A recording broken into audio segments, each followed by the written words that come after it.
Everybody, my name is Maria Dar. I am the coordinator at Shoal Creek Conservancy, and we are joined today by a functional democracy and also another staff member from Shoal Creek Conservancy. So if y'all could introduce yourselves, that would be great. Nina, why don't you? Yeah, I can start. My name is Nina Rinaldi, and I am the Projects and Policy Manager at Shoal Creek Conservancy. So my job involves a lot of, working on our planning projects that we do with the public and implementing some of those improvements with the city. And I've been with the Conservancy now for a little over 4 years. So thanks for being here, and I'm really excited to talk to y'all about, how you can get involved in advocating for parks and trails throughout the city.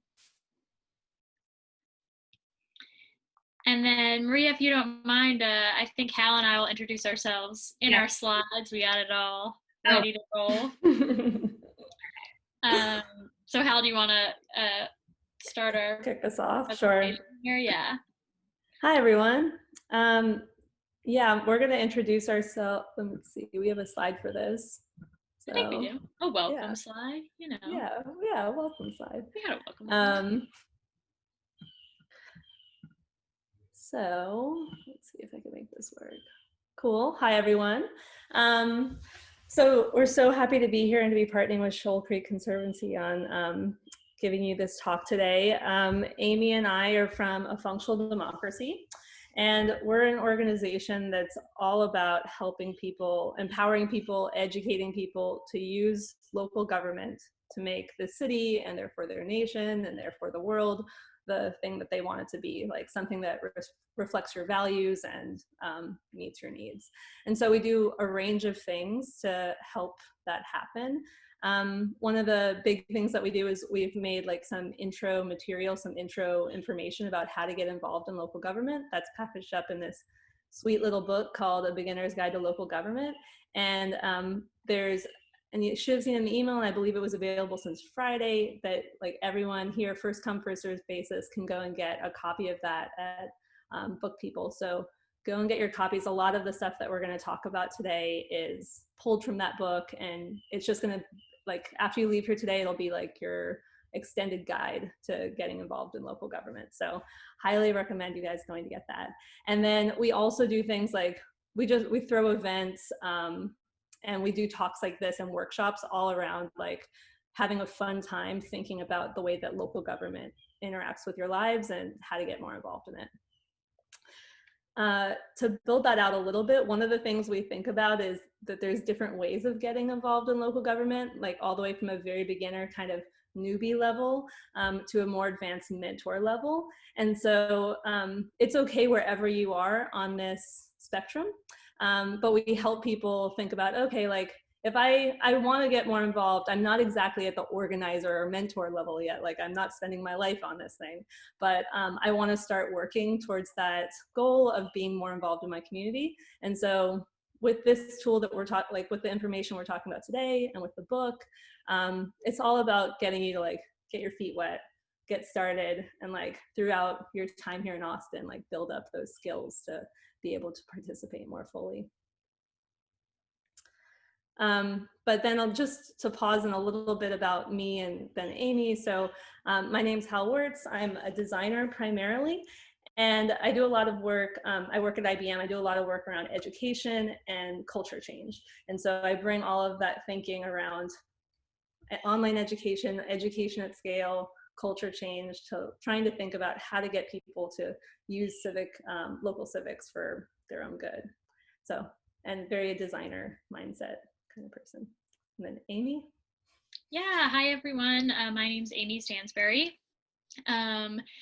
Along with Hal and our other partner, Jordan Shade, one of the co-founders of A Functional Democracy, and one of the authors of the Beginner's Guide to Local Government book.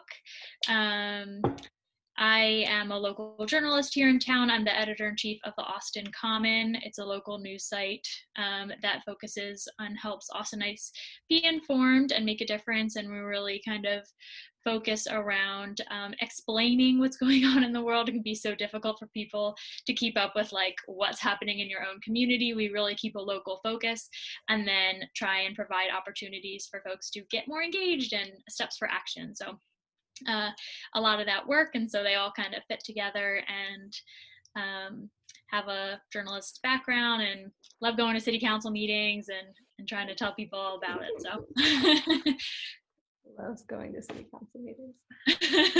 As you all soon, yes. They are pretty awesome. Okay, so a little bit of an agenda for today, very loose, but we're going to spend a few minutes. We just did the welcome check. We're going to spend a few minutes talking about why you should care. And then we're going to do two things that are like very learn and acty. So one is like a local government crash course where you're going to actually get to like, if you haven't accomplished some of the basic tasks of like getting involved in local government, you're going to be able to take some of those steps today. And then we're also, then Shoal Creek Conservancy folk are going to take over and tell you about some of the initiatives that you can get involved with. And then we'll also pair that with like some tips about how to get started, like writing your council people or testifying on certain topics. And then we'll have a good amount of time for questions and discussion at the end. All right, so why you should care. Very important question. I think one of the very powerful things about local government is that it encapsulates this idea around like national change being local change. And if you think about these are some headlines that we pulled from Austin newspapers from the last 2 years, like since 2017, basically. And if you look at this like list of headlines on here, like we're talking, the kinds of things that are being covered are these issues that are in the national news, right? We've got climate change, we've got police community relations, we've got homelessness, inequality. Like these are all Austin-based headlines, very local, but the kinds of topics that are showing up in our local headlines are the exact same topics that would have just happened at the Republican National Convention or Democratic National Convention. Like the same comments are happening.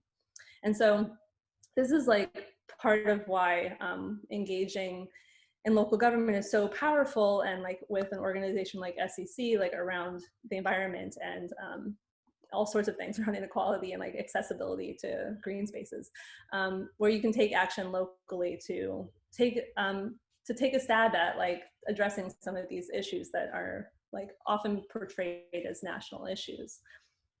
And then like, so as you think about some of these topics like policing or parks and recs or homelessness or energy, another really powerful thing about local government is that like it's kind of like a federated way of working, where if we're able to make really powerful strides in Austin, another city like San Francisco or Chicago can look to Austin and be like, hey, they did it in Austin, can we do it here?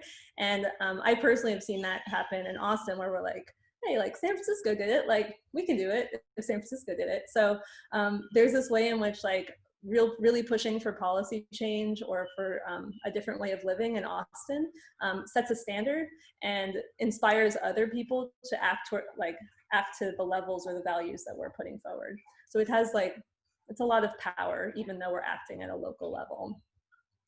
In order to bring that a little bit more home, I'm going to share with you a couple stories.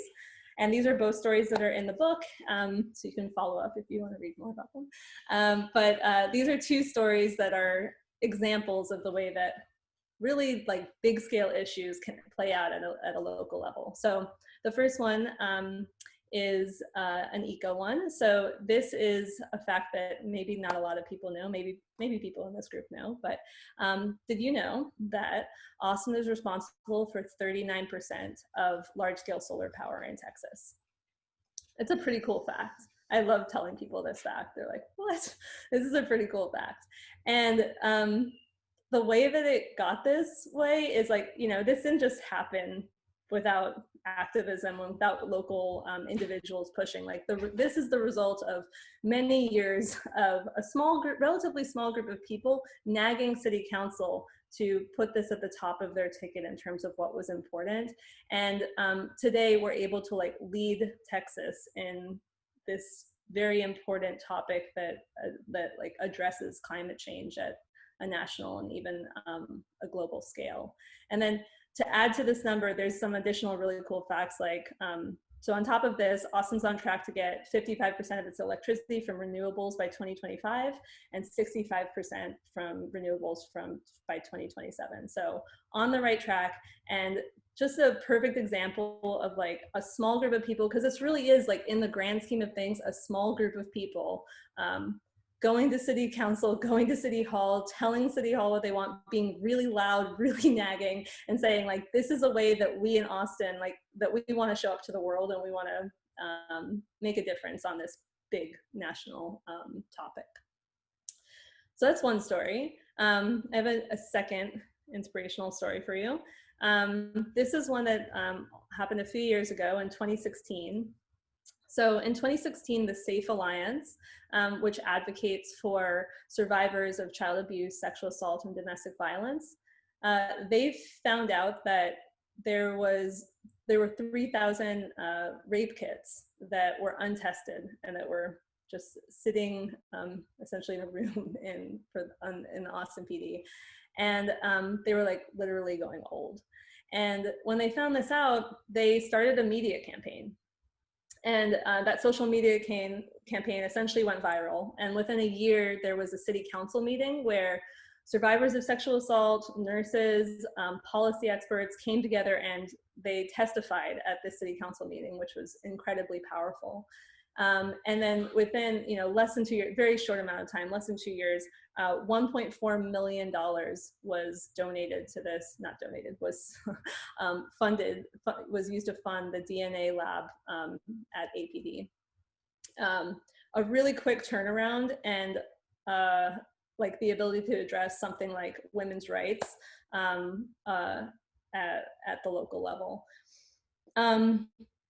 This story, like we share it because it's a little bit different than the other one. Like you can see in the first one, it's like climate change. We're thinking about this issue. Everyone's thinking about it. And it's about like nagging and like kind of over the years making small changes till something happens.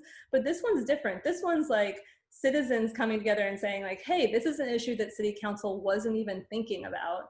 And then us raising it up and saying, hey, city council, like care about this thing, we care about it, and then them taking action very quickly. And so there are two different examples of the way that like, it's not that city council knows everything. Sometimes we have to bring up issues and say, this is important to us.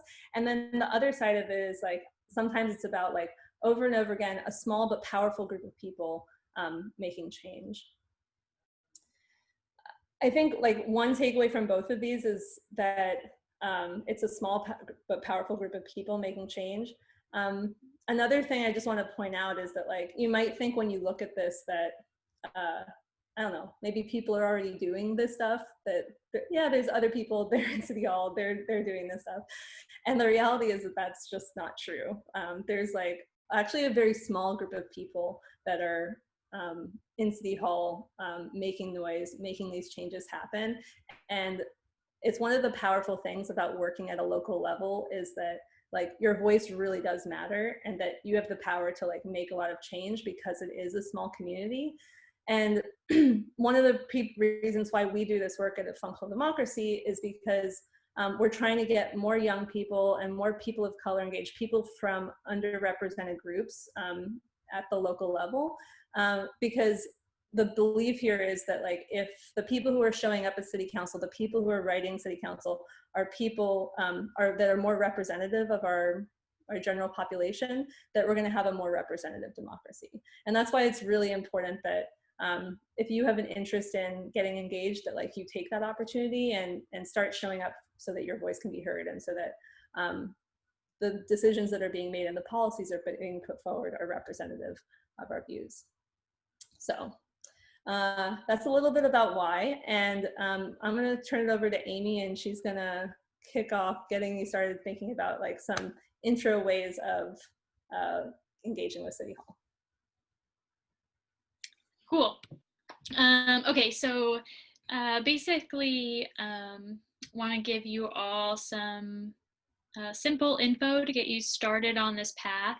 I know it can seem like super overwhelming, and there's all these terms and people use all these acronyms, and it's like hard to know what's the difference. So we're going to just go with 3 simple things you should know about how our local government works to get you started. Okay, so the first one. The first piece of info, pretty simple, is the name of our mayor. It's Steve Adler. That's his face right there.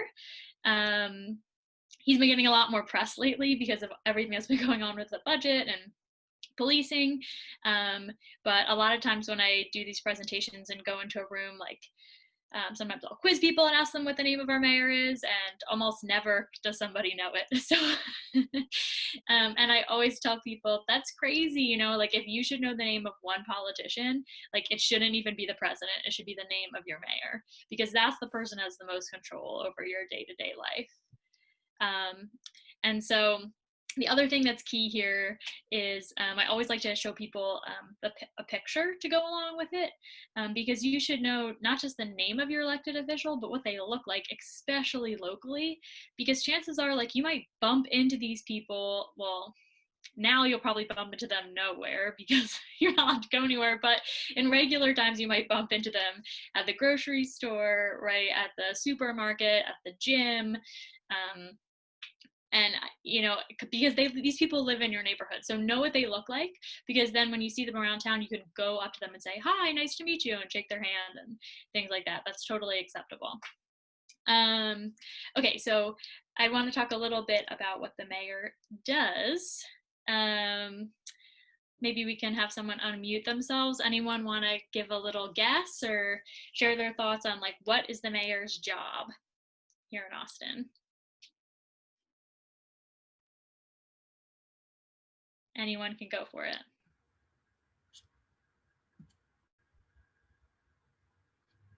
You can also write in the chat if you don't want to talk. Come on, someone knows. I'm just gonna, this is wrong. Hey all, I'm Dave. I'm gonna say he sets priorities for the city council, which I think is wrong, but I'm gonna throw that out there. No, that's good. That's a good answer. That's a good one. We'll dive. Anyone else? Any other roles or responsibilities you think the mayor's in charge of? Maybe land allocation. I forget what the term's called for zoning. There's one. Totally. Yep. Zoning. Anyone else?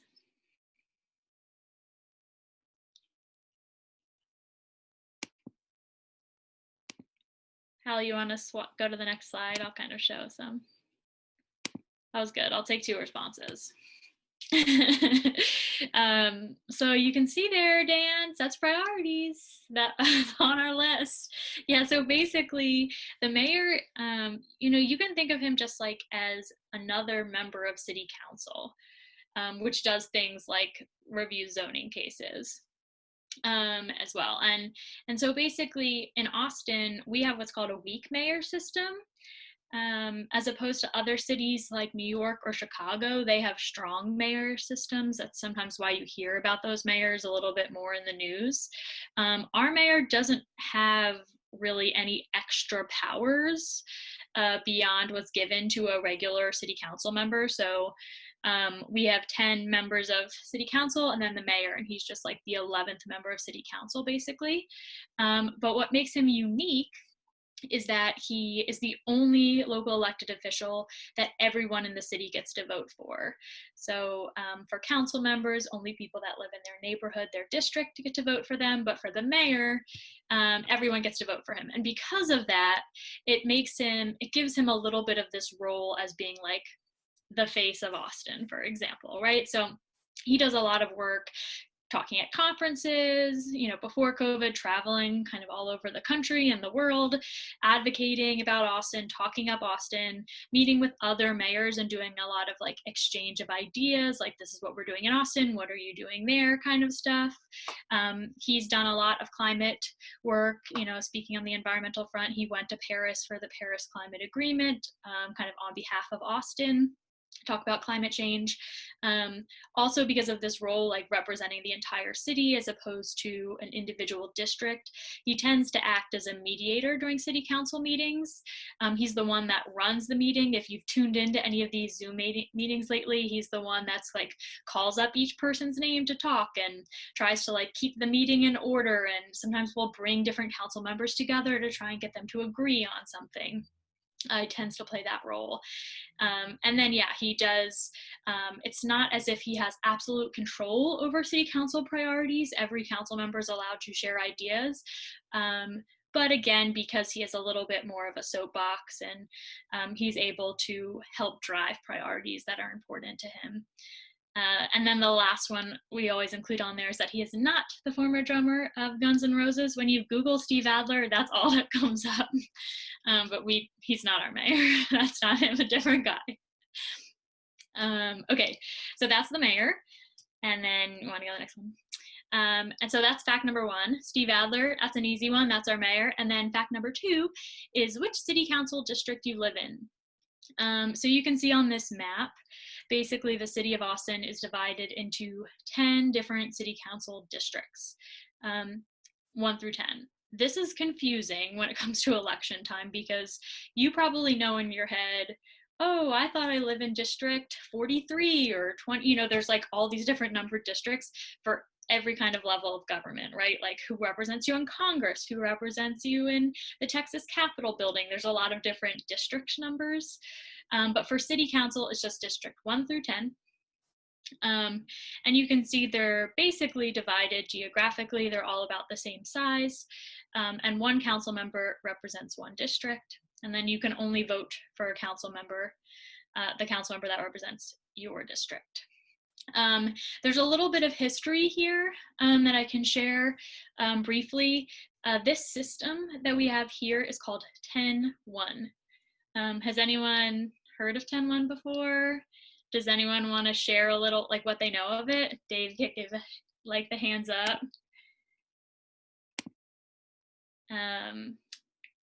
Does anyone want to share what they know about 10-1?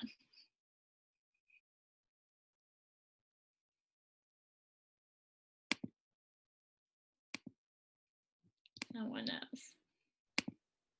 I'll give it a go since everyone's being so quiet. I believe we have, so it used to be in Austin, you voted all at large at for the general council people. So everyone voted and the top 10 or 11 people would get elected, and then I split it off. So now it's by region. And then there's the one at large that everyone still votes for, which I assume is the mayor. Yeah, that's a great explanation. So basically in the past, like Dave said, we had, I think it was 7 council members and you voted for all 7, which on the face of it sounds nice, right? Like, oh, you get to vote for all the council members. But basically what that had the effect of doing is making it so almost all of our council members lived like in Central and West Austin and nowhere else. We also had this system called the Gentleman's Agreement, which basically reserved 1 council seat for a Black Austinite and 1 council seat for a brown Austinite. It was a super racist system, bottom line, and it existed until 2014 in the city of Austin. And that was like the way we had diversity in our election system. Obviously, it was a highly problematic system, and so actual regular Austinites got together and said, we have to change this system.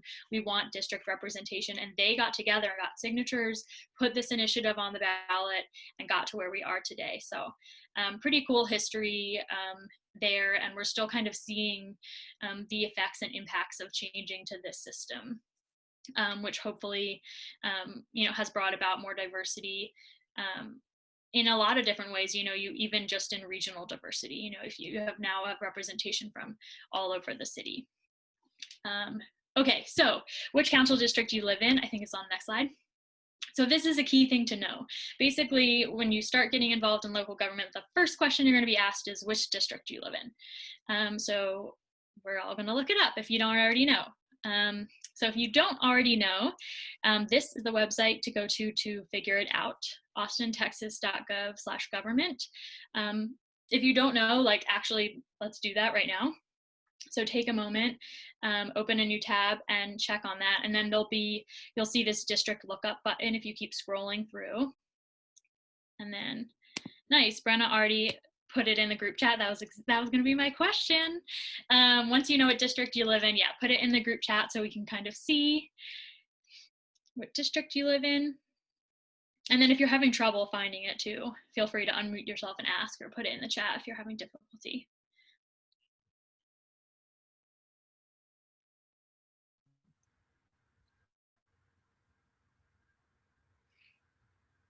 Cool, love it. A lot of diversity here. Yeah, it's a good amount of diversity there.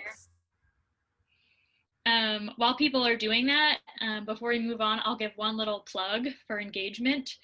Maybe I'll put a link to it at the end of this, but that map that we have for our districts, that map is going to be redrawn. So it's redrawn every 10 years to coincide with the census. And right now, that process is overseen by an independent citizen commission. And they are accepting applications for people to serve on that commission. And that's a really important commission and will help influence our electoral politics here for the next 10 years. And they're really looking for a diverse commission. They want people from all over the city to help play a role in making those new districts. So if you are looking for a volunteer engagement opportunity, it's a heavy engagement opportunity. You're going to be at quite a few hours of meetings, but those applications, I think you still have a month left to apply. So I'll put a link in at the end. That's a good way to get engaged. Okay, let's go to the next one. Seems like most people have done that. And so obviously once you figure out what your district number is, you'll figure out who your council person is. This is a picture of them all. Again, make sure you remember, like I said, what your council person looks like as well. You're even more likely to bump into your council person than the mayor. I live in District 1. I was on a run like 2 nights ago and ran into Natasha Harper Madison because she lives in my neighborhood, which is the point, right? So, and it's so cool because then you're able to stop, you can develop a relationship with them and stop and talk to them and say, hi, I like what you've been doing. I don't like what you've been doing. Obviously you shouldn't like bombard them in the street with their family, but you can at least, you can say hi and they're generally open to that, you know. It's best to develop a relationship with them, and then when you need something or you start advocating for something, then you have some footing to continue to talk with them, right? And you don't have to approach them as a perfect stranger. And then the little other piece of advice I always give folks for this is you should follow your council member on social media. A lot of them are pretty active on social media, on Facebook mostly, a few on Instagram and Twitter, but Facebook is the most reliable one for this. And so another action item for you all right now, if you are on Facebook, go on Facebook and try and find your council person or the mayor. The mayor is very active on Facebook, and maybe post in at the chat a link, I think, to their Facebook page. Let's do that instead of a check mark. That way other people could use it. And this is helpful because most of them will post on there like what they're about to vote on the next day at a city council meeting, or what they did vote on, or they'll post opinion pieces on what they're working on. So it's a good way to get to know your council members' ideas and opinions better. Some of them will do videos, especially over this budget process. A lot of them did like Ask Me Anything style videos about the budget. You can comment right in there and tell them what you think. So it's a good way to kind of passively engage. Anyone have one? Post those links in the chat. And then I'll just say briefly also why people are doing that, that as far as what city council does, you know, you can just think of them basically as like the lawmaking body for our city. So they're the ones that are coming up with ideas and priorities and goals and policies for our city and approving them. And then basically they take those big ideas and they pass them off to the thousands of paid professional staff members who work for the city, who actually implement their plans and programs. And that is led by the city manager. City manager, you've probably been hearing a lot about lately. He's been in the news a lot, but basically he's in charge of our like paid staff. So city council will set a priority or an idea, like we want every Austinite to have access to recycling by this year. That's the thing they pass, and then they give it to the city manager and say, make this happen. The city manager will then develop like a more concrete plan and then manage that through the relevant city departments. Cool, I'm seeing some more pop in.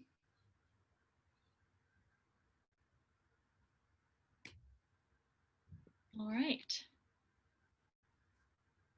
I think for the interest of time, we can keep flipping here, Hal.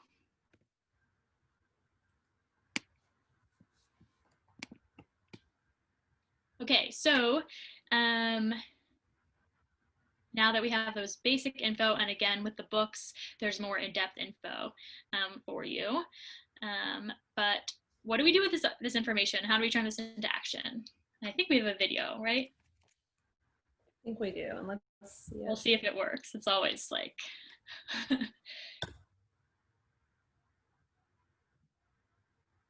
We kind of I felt like it was a very big project, and that it was something that could be doable, and that, but even if I, explained to other people what I wanted to see done, I didn't think that nothing would ever get done if I just gave my ideas to somebody else. And I knew that if I was going to see change, it was going to be something that I was going to have to do, because I had that passion. I had that reason why I wanted to see certain areas in this neighborhood saved and protected. So that's Pete Rivera. Some people in this group might know him. He's a good example for environmental advocacy. Pete is a member of the Sierra Club and the Springdale Airport Neighborhood Association in East Austin. And a few years ago, he really spearheaded this effort to get Red Bluff, which is a part of East Austin, it's beautiful green space, turned into official city parkland nature preserve, I think actually is what they ended up designating it. It was a dumping ground, and he got the city to pay attention to it. He led tours out there with city officials and nonprofit advocates and got it cleaned up, and now it's going to be a saved piece of parkland for generations. So totally cool project, and something that was really led by just someone who lives in the neighborhood, has lived there for a long time, and was passionate about that project. So I think at this point we were going to pause for a second and hand it over to SCC to talk a little bit about some initiatives that people could get involved with. Is that right? I think that's the moment right now. Yeah. Okay, awesome. Yeah, we can kick it off. I will start sharing my screen as well, but maybe Maria, do you want to just give a quick overview of who we are and what we do? Yes, absolutely. So we, as we mentioned before, work for Shoal Creek Conservancy, and essentially what that means at Shoal Creek Conservancy, we champion Shoal Creek, the trail, and the entire watershed. And we do this as literal advocates for Shoal Creek. And this manifests itself in our programs, specifically volunteer cleanups, educational tours, which are, those typically occur on a monthly occurrence, but COVID has kind of changed some things for us, but we try to do it once a month. And also, we do it through our community engagement. So, sorry, 1 second. There we go, yeah. And so our efforts in, mobilizing the community has enabled us to provide to the city, digestible information of what constituents want. And that has led to things like our trail plan and our watershed action plan, which some of that we'll kind of touch upon later in this presentation that we are giving. But yeah, essentially that's what we're all about. Nina, do you have anything else that you'd like to add? Yeah, thank you. Yeah, no, that was a great summary. And Maria mentioned our, the Shoal Creek Trail Plan and the Watershed Action Plan. And, just in the vein of the kinds of things that we do in terms of long-term planning, and, getting these plans created and implemented to improve the watershed and help connect the trail and the creek to other, to our network of amazing green spaces that we have around town. A lot of what we do in that space is facilitate these planning processes by bringing together community members who maybe hadn't ever thought of themselves as, being able to have an impact on Shoal Creek, or, being able to have a say in, what happens to the future of the creek or the trail. And, we can provide a conduit for those folks to get engaged with the future of Shoal Creek. And that's really exciting to us. And so, when we're talking about, local government and how, what these decisions that are being made by city council really affect your everyday life so much. Getting involved with a parks or trails group like Shoal Creek is a really good way to plug into that space if you're interested in learning more about how to engage on issues like the environment or getting better parks or getting more trails or things like that. So hopefully some of the things I'm about to talk about will help you do that. So one of the major things that's happening that you're going to be hearing about a lot for the next 70 or so days until Election Day is that there is going to be a safe mobility bond on the ballot on Election Day in November. It's called Proposition B, and it's going to, if passed by the voters, it will support a lot of different things in the vein of active transportation. So think like sidewalks, urban trails, bikeways, safety improvements for pedestrians at intersections, things like that. There is also a Prop A that will be on the ballot that has to do with funding a transit system. And but we're just going to talk about Prop A or Prop B today. But there's two different ballot propositions here that will be on the ballot. So it is a bond, and I'm going to talk a little bit about what a bond is, and how this really makes a difference in our community when we can pass bonds, and how it will affect Shoal Creek and the improvements that we're able to make along Shoal Creek and citywide. So essentially a bond is a loan that's taken out by a local government, and the government pays it back over time with money that they collect in the form of taxes. And so voters have to approve whenever a city wants to pay for something with a bond. And it's really our major source of funding for new capital improvement projects, which is just the term that we use for any kind of project that's built or constructed. So it's something like a sidewalk or a new road or a bridge. All of those things are capital improvement projects.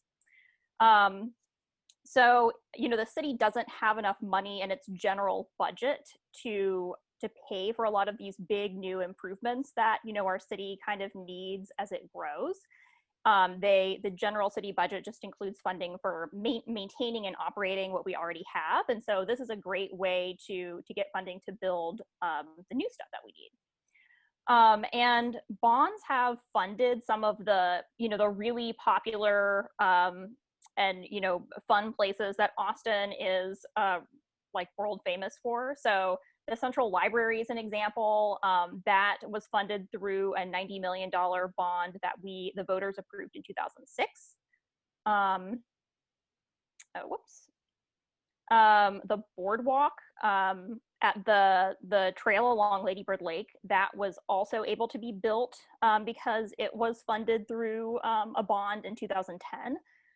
So a lot of the places that we know and love were made possible because, the voters have passed bonds.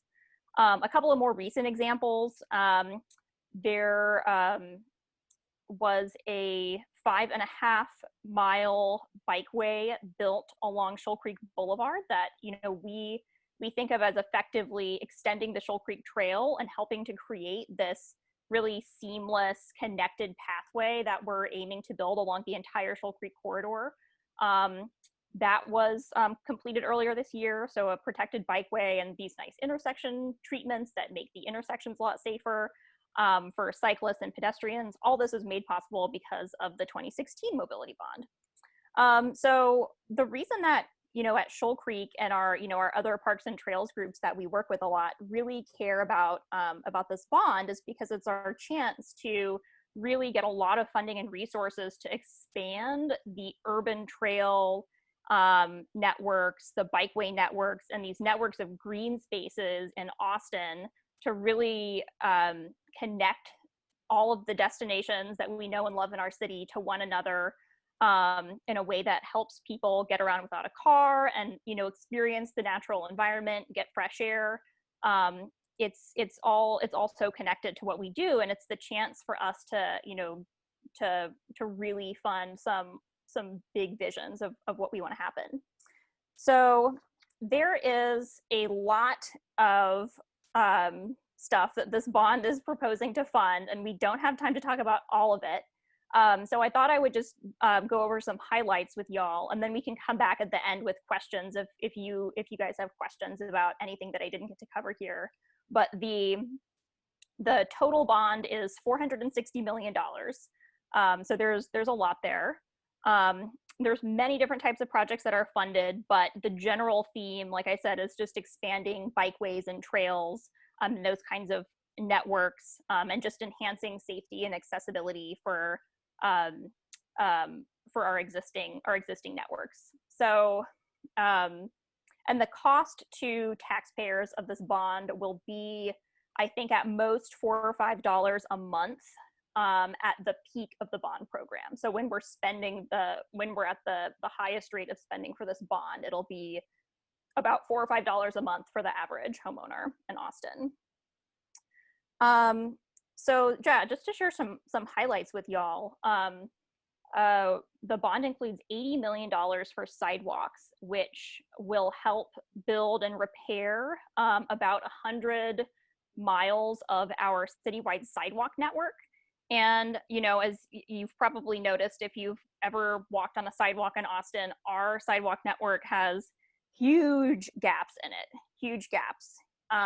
So for example, I think we have 3,000 Cat Metro bus stops in Austin, and only 6 of those bus stops are served by a complete ADA accessible sidewalk network in every direction within a quarter mile of the stop.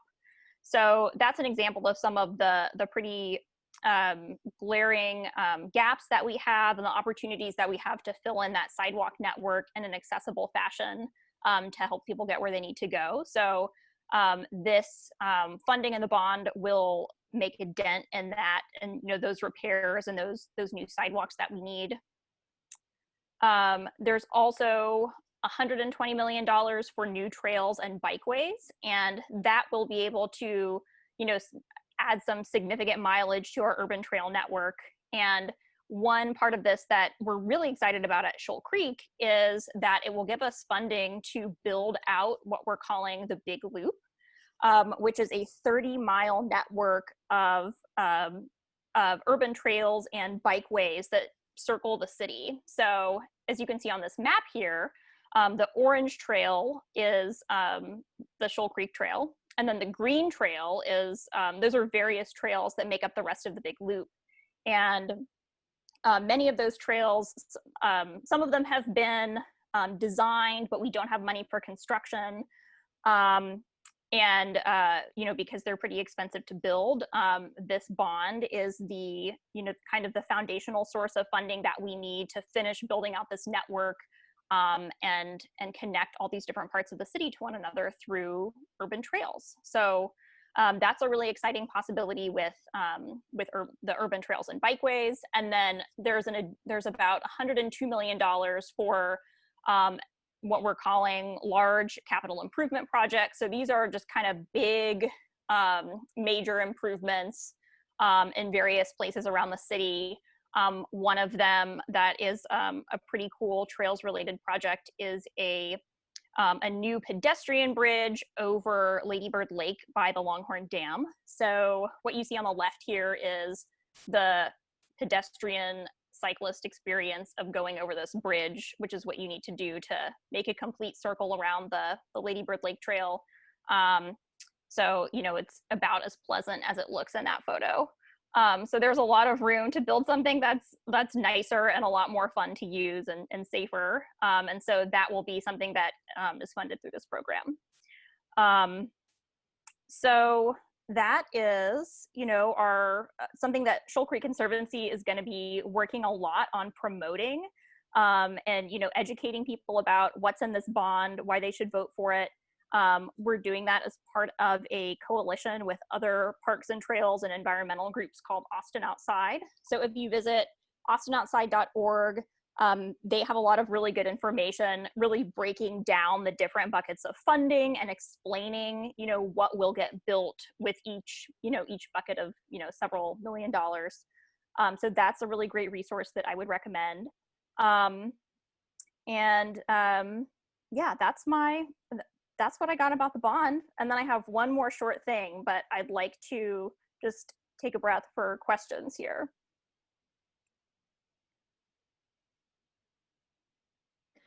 I had a question on how bonds were passed. So I know that there's the 10 districts in the city, and then the mayor. How do the votes work when, I guess this will be my first time voting in November, so I'm just curious about that. That's exciting. Yeah. Yeah, so the bond needs to be passed by all of the voters citywide. So it's the same way that we elect the mayor. That's a good question. Yeah, so it's just to add on to that, yeah, it's not broken up by district like electoral college style or anything like that. It's just a simple majority. Mm-hmm. And I think Amy mentioned that you might be working on a story or a piece about bonds. Yeah, we'll have a story about this bond in the Austin Common this week for people who are readers or subscribers or follow us on Instagram. And then we're also going to be doing a whole bunch of election education and coverage leading up to the election. So stay tuned for all that. But it is a big election, obviously, both nationally, but lots of important things locally. Always like to remind people to keep voting down that ballot. Mm-hmm. Yeah, absolutely. Well, feel free to put other questions in the chat, or you can feel free to email me and Maria too, and we're happy to to chat about this or direct you to any more resources if you're curious. But I guess just a little more context on this bond and all of these these big networks and projects that it's paying for. All of these. Our network of urban trails and our network of bikeways that we have planned, all of these come from or are a part of something called the Austin Strategic Mobility Plan. And it's this big plan that City Council approved, and it basically states our goals for mobility over the next couple of decades. And the main goal is that by 2039, we want 50% of all trips to be taken by a mode other than driving alone in a car.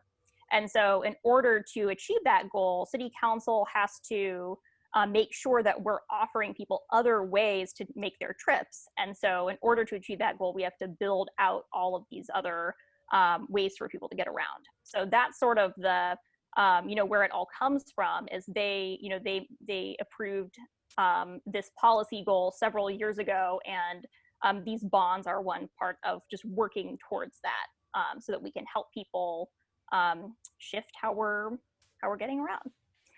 So that's it for the bond. I also wanted to talk briefly about something called the Urban Trails Plan that is being revised this fall and winter. So the Urban Trails Plan is the planned network of urban trails that we have citywide. And it's basically a map of all the trails that we want to build and where they go and how they're prioritized. And the last time it was updated was in 2014. And so the Public Works Department wants to go back and revisit this plan and make sure that it reflects the needs of our city, as a lot has changed since 2014. And they really want to hear from people through their community engagement process around where do people see the need for trails in their neighborhood? Where do they want to be taking trips? What are trail improvements that they want to see? And so this has not started yet, but we will be definitely promoting it so that, it's so that, we'll be promoting opportunities for people to share feedback and get involved. So you can follow Shoal Creek, you can follow us on social media or sign up for our newsletter, and we will definitely be telling everyone about that. You can also follow the City of Austin Public Works Department on Facebook, and they'll have lots of information about that, but that's another space to watch. But as a final thought here, if you're thinking about a way that you want to reach out and share your thoughts and opinions with your city council member and the mayor about something, a good way to start is just to think about what's a park that you visit often, and what would make it a better park. What do you want to see there? Or think about a trip that you wish, you could go by foot or take a bike instead of driving. Is that where would you like to see new trails or new sidewalks in your neighborhood? Think about a place that you visit all the time and think of ways to improve it. And that's a really good place to start trying to make a change, because local government is ultimately here to take care of those things that really impact your day-to-day life, and the built environment is a huge part of that. So that's all I got for now, but let me know if you have any questions. Put them in the chat or hit me up later. Yeah, and Nina, do you mind controlling the slides for the next bit? Yeah, sure. Okay, cool. So there are multiple ways that y'all can advocate for parks and trails in Austin. And one way is by familiarizing yourself with the Healthy Streets Initiative, which basically ensures that people in all parts of the city have access to spaces where they can safely exercise and receive the mental and health benefits that come with spending time outside. So Healthy Streets in Austin were developed in response to COVID, and they allow people to exercise close to their home. They also provide alternatives to crowded parks and trails, as some of you may have experienced over the past several months, that some parks are really crowded. And they offer space for people to easily maintain 6 feet of distance from one another. And they help keep people healthy in their mind, body, and spirit. So Healthy Streets are essentially achieved by, they do soft closures on select local streets, and then only allow through traffic for local residents, deliveries, and emergency vehicles. And so they keep out anyone else who is not a resident delivering something or there for emergency reasons. So one of the ways that you can help support the Healthy Streets Initiative is by becoming a block captain. And the main duties of this position include helping to oversee and maintain traffic control by helping set up barricades or signs, and providing feedback and suggestions based on what you see by helping out. So I also want to add that I think this is a great way to build community and to get to know your neighbors. So if the other things are not as compelling, know that that is one plus of it. And additional ways that you can support Healthy Streets is by providing feedback to the city and voicing your comments, concerns, and suggestions just generally. If you go to the website that's listed here, you can find a map that will show all the current healthy streets. So definitely check that out, y'all. Okay, next slide, please.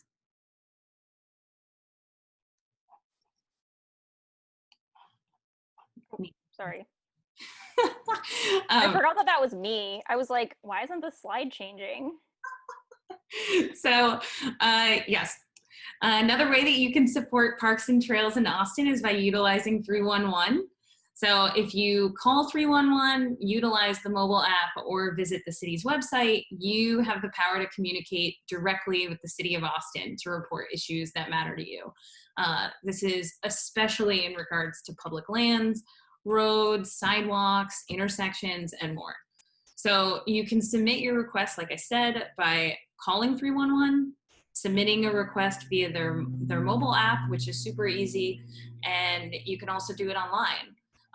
At Shoal Creek Conservancy, we commonly encourage citizens to report things like litter or graffiti along Shoal Creek, but the power doesn't stop there. You can report unsafe incidents at intersections or along roadways, and you can specifically request that the city installs things like pedestrian beacons to make crossing easier and safer. You can report signs that are knocked over, like in parks where not having a sign is really a problem. And you can also let them know if there's a need for updating aging infrastructure. So a local running group, the Shoal Creek Striders, they did this in the past, and their efforts got the Silverway Bridge fixed after persistently reporting about broken slats on the bridge. So they were just sick and tired of going on these runs along Shoal Creek and having to deal with the fact that this bridge was a major crossing point and they couldn't get over it. And so they just kept reporting, and then it got fixed. So, it works. For more info, you should visit the city's website that's also listed here. And you can also check out our YouTube. We have an instructional video that walks through submitting a report via the mobile app. So definitely check that out too. Next slide, please. Amy, do you have a question? Yeah, well, I wanted to chime in really quick and just add, if I may, that 311, another great use for it for people who are just starting to get involved is you can call 311 and they'll connect you to any city person and give you their phone number and their email address. Like, as a journalist, I use this all the time. It's amazing. They answer right away generally. And so if you're trying to figure out, you're trying to write your council person, you're looking for a council member, staff person, whatever it might be, just call up 311 and they'll direct you to the right person. Even more powerful than I realized. That's awesome. Thank you for sharing that.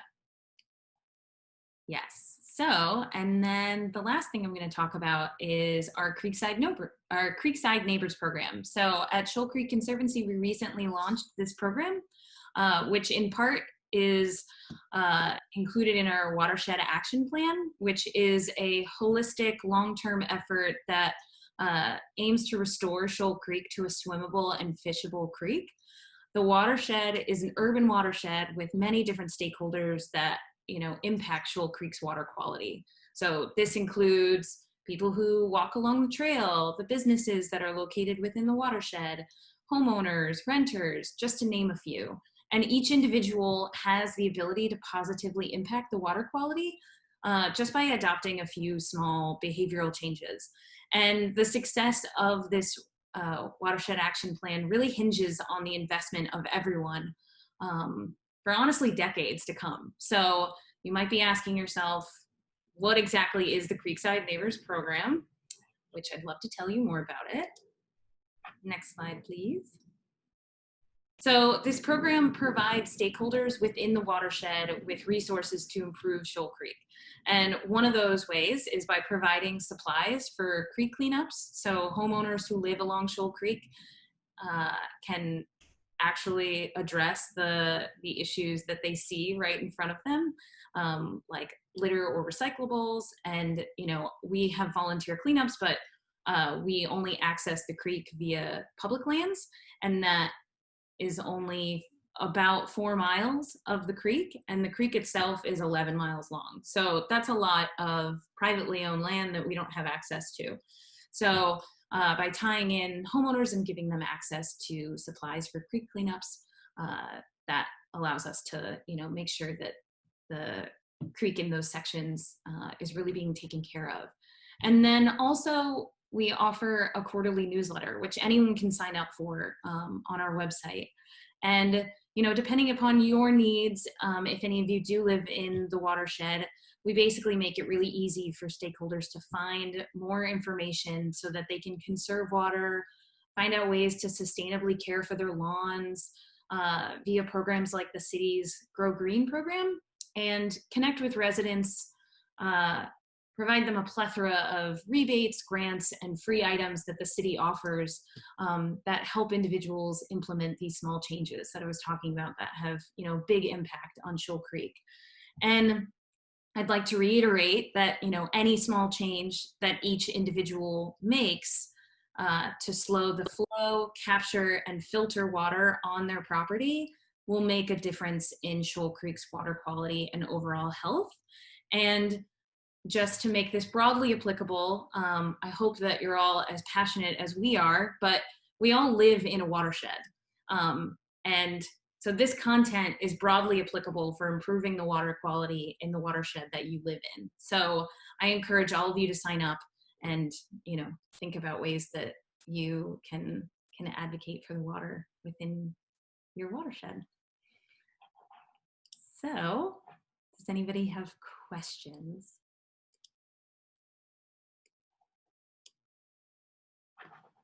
Let me check the chat. No. Okay. Nina, do you have anything else you'd like to add on the Shoal Creek side? No, not at the moment. Cool. Thank you. Yeah, that was great.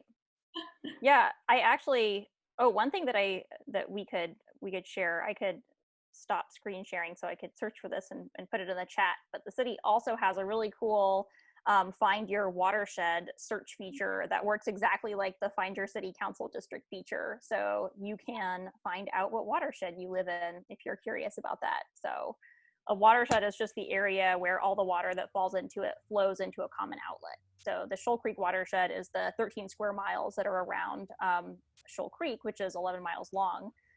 So anything that, like, you know, if you're washing your car and rinsing it off, if it rains, you know, all of that, you know, runs off and eventually, you know, over the pavement, over the grass, and eventually ends up in the creek. So that's why it matters what you do at home, or, you know, whenever you're anywhere, whatever you put on the ground will end up in the creek. So I will try to find that link and share it with y'all.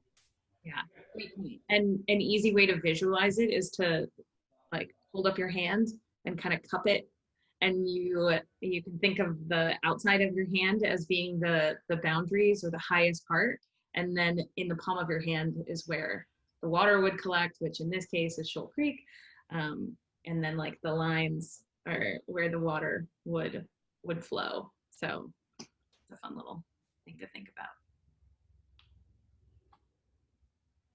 Cool. And then Hal, do you want to put our presentation back up real quick? We're getting close to the end, so I want to make sure we have time for questions and everything. But we, Hal and I, were going to close with a bit more information about how some tips for contacting council members, speaking at council meetings, things like that.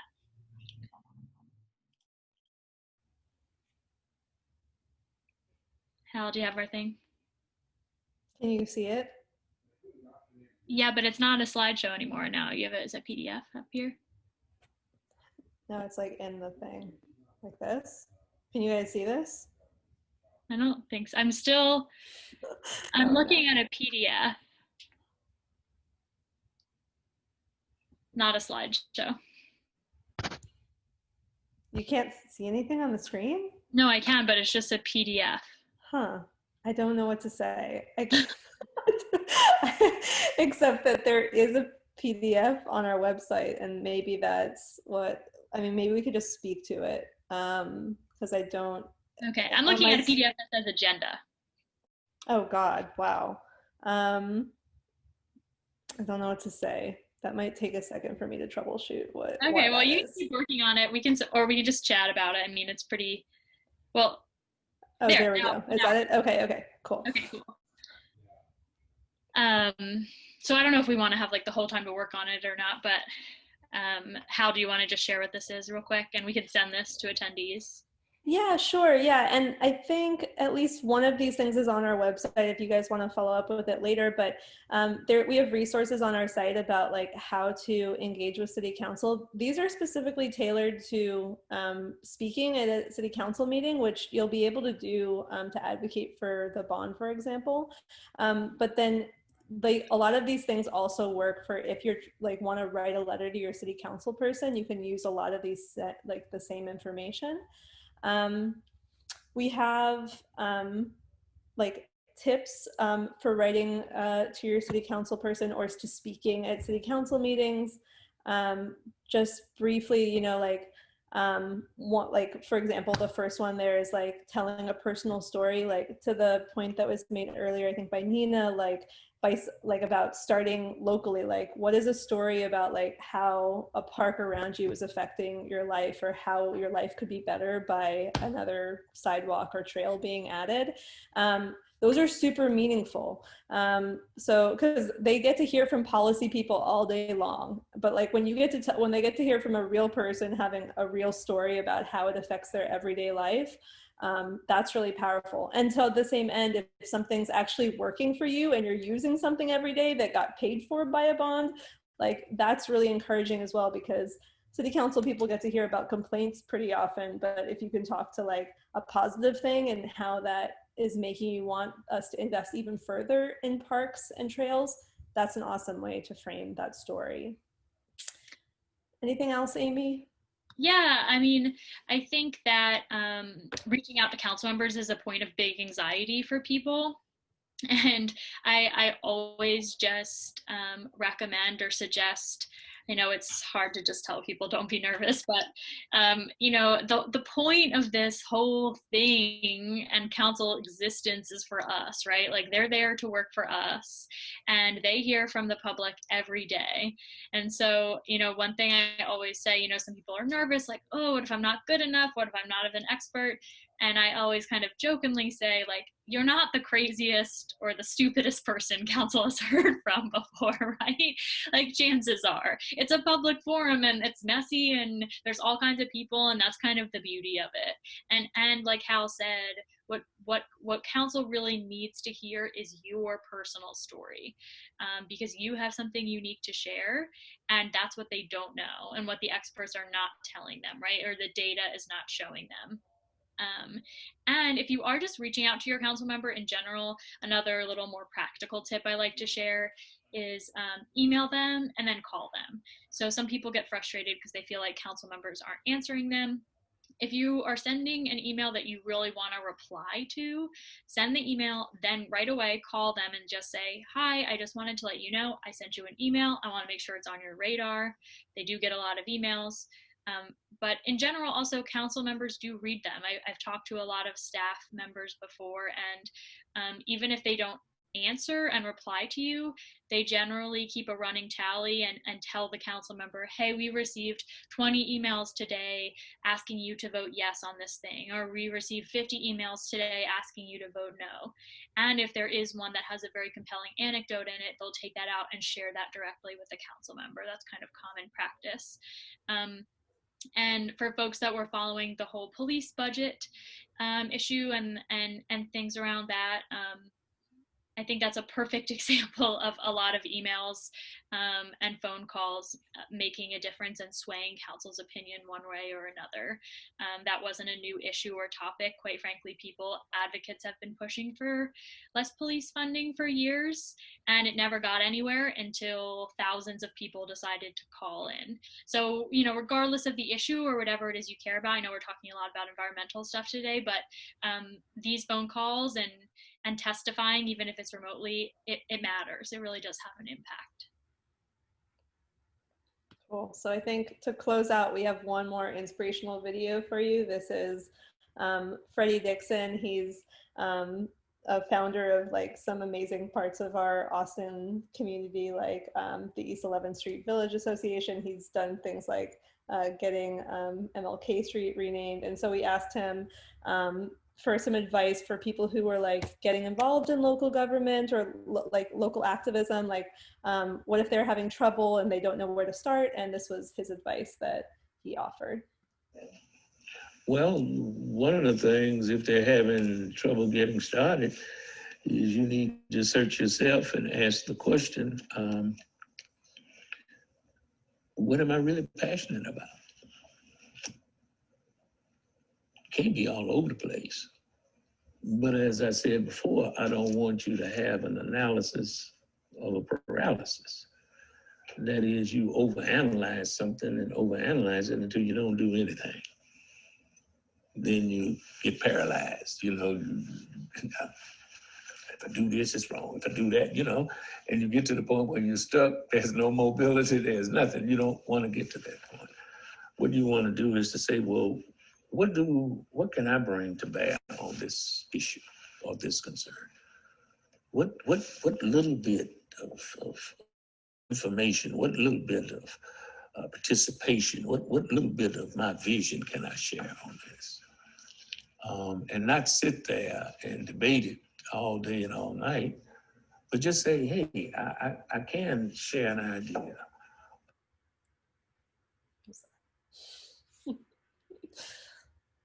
Cool. So thank you, SCC, for having us, and thank you all for listening.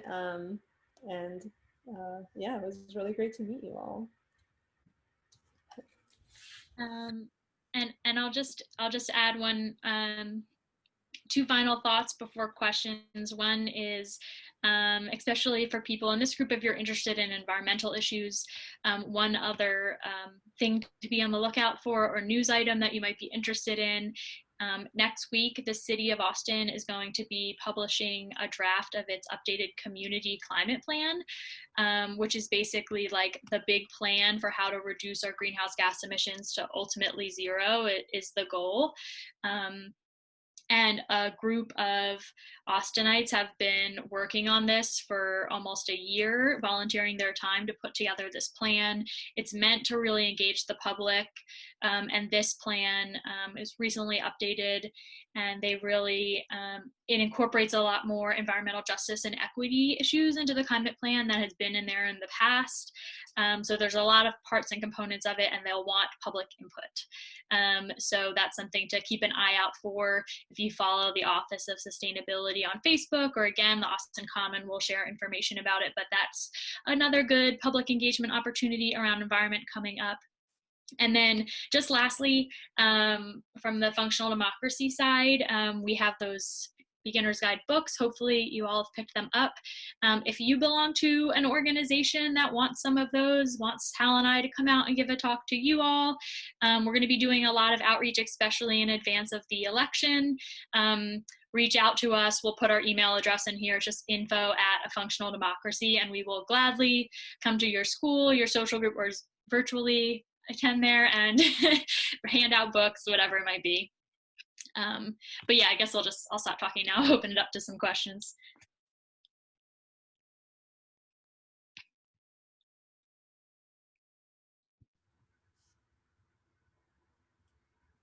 So it looks like there are some questions in the... Yeah, I can, let's see. Oh yeah, there were some questions about the redistricting. I can answer.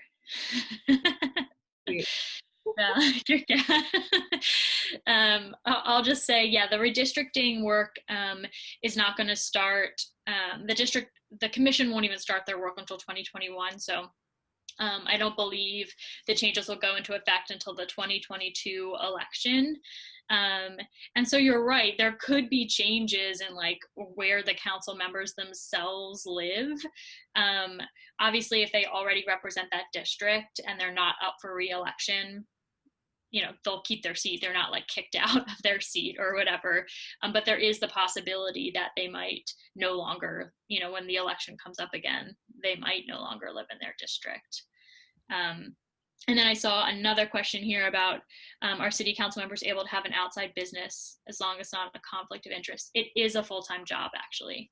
Yeah, so being a council member is a full-time job. And there are quite a lot of conflict of interest rules at the city that need to be followed.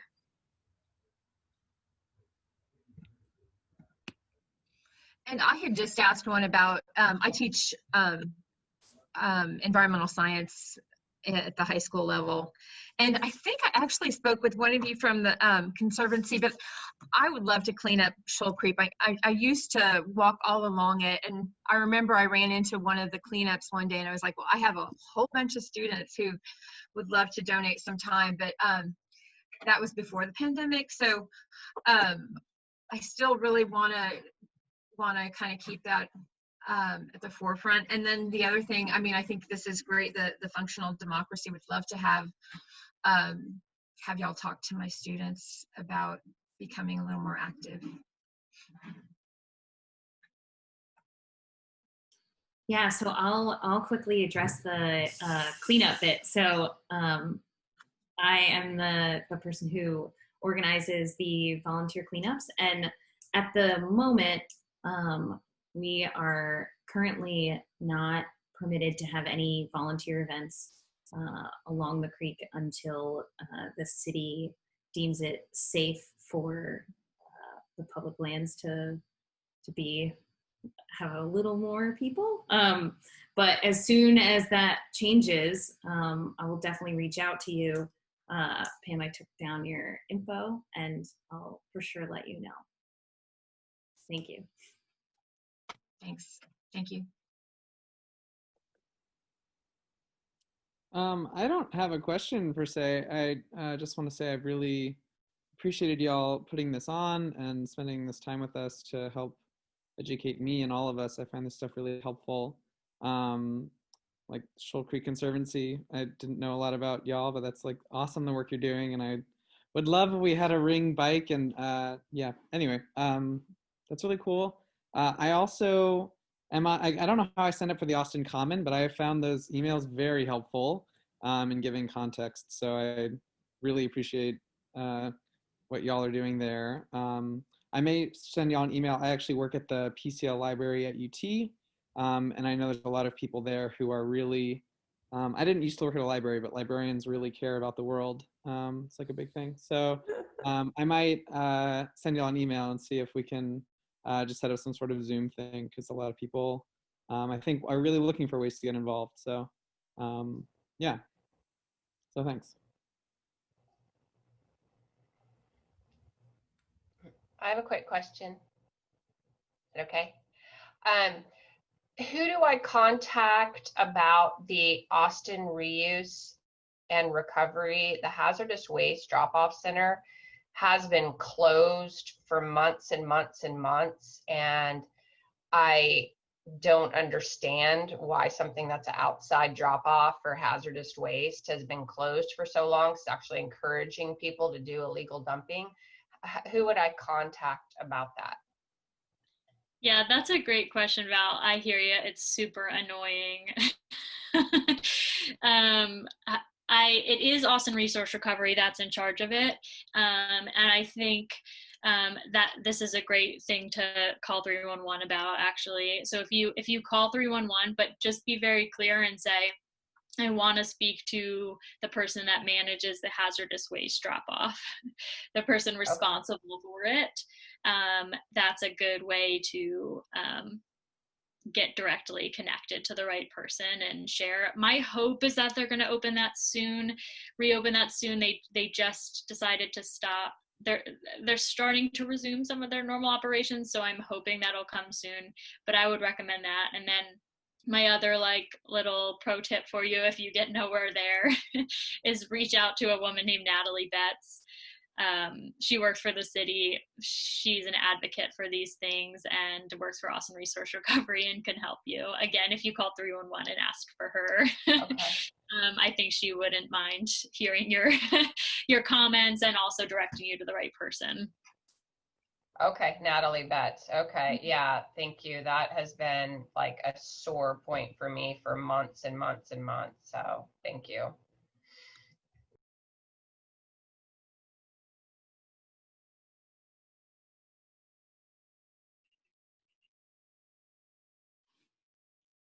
Anyone else?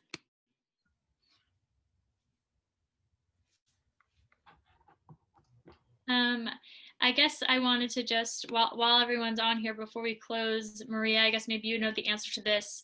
Are there still books left at Book People? If people haven't picked them up yet, can they still go pick one up for free? That is a great question that I do not know the answer to, but I can find out, and I'm guessing yes, because I picked mine up yesterday and there was a stack there. Oh, great. Great, so pick them up. I don't know if that was the only stack or there was another stack, but there was some yesterday at 2:30 in the afternoon. So. Perfect. I actually have an unrelated question, so I don't want to keep people if they don't want to be here. But I am curious. I know Austin had that huge cut to police funding, and then Greg Abbott was like, we're going to cut all of Austin's ability to charge property taxes or something along those lines. And I have heard nothing, and I have no idea like what that means or what that is happening. So that is something I probably will get an email about in the Austin Common, which will explain it all. But if you already know stuff, I would love to hear about it. Yeah, I'll give a quick update on that. This is like, if you follow Austin politics, like this is kind of what happens.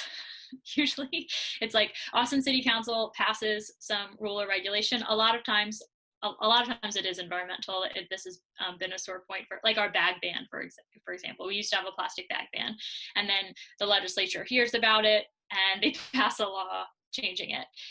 There's like basically this odd rule, and Texas law basically says that cities are allowed to do anything that they're not explicitly forbidden to do by the state legislature. Which means that basically there's a lot of this like creative back and forth maneuvering, because the city can be like, well, let's try passing a law that says this, and then the legislature is like, well, now we hear about it and we don't like it, and now we're going to pass a law saying that you weren't allowed to do that. So that's kind of like what happens. The legislature only meets once every other year in Texas. So they won't even be back in session until 2021. So there's nothing they can do about it right now. So basically what will happen is changes will continue to go into effect. And then come 2021, the legislature will start to duke that out. And it'll be the normal legislative process. And I'm sure it'll be a topic that comes up and it's discussed. And things will get watered down or change, or priorities will change. So it's hard to know really what will happen, but it's not as if it's something that the governor can just decide right now and make happen. It would have to be approved by the whole legislature. And there's some legality questions also about the true ability to do maybe everything that might be said right now. And I'll throw out one thing about that, which is one cool thing about our town being Austin, the capital of Texas, is that the legislature is right there. And so a lot of times if you get involved with a local organization, like for example, like Austin Justice Coalition does work for like around police community relations, and they have a legislature policy group. So they'll probably already be starting working now to like prepare some of the things that they're trying to advocate for at the legislature. And you can get involved. That's not like city level, but at state level, you can get involved advocating at the legislature with a lot of local organizations. Great. Thank you for that. Very good answers. All right. I think we're at 6:30. So I mean, thank you again, everyone, for having us. I'm so glad that people are interested in this and want to get more engaged. And thank you, Shoal Creek Conservancy. We put our info in there. If anyone has any follow-up questions, feel free to reach out. And yeah, that's it for me. Yeah. Thank you again. Thank you. Yeah, this is a blast. Yeah, and thanks for all the great participation, y'all. Yeah, this is so much fun. Awesome. So nice to meet you all. Stay in touch. All right, bye. Bye, everyone. Hugs on the way out. Okay, bye everyone. Yeah.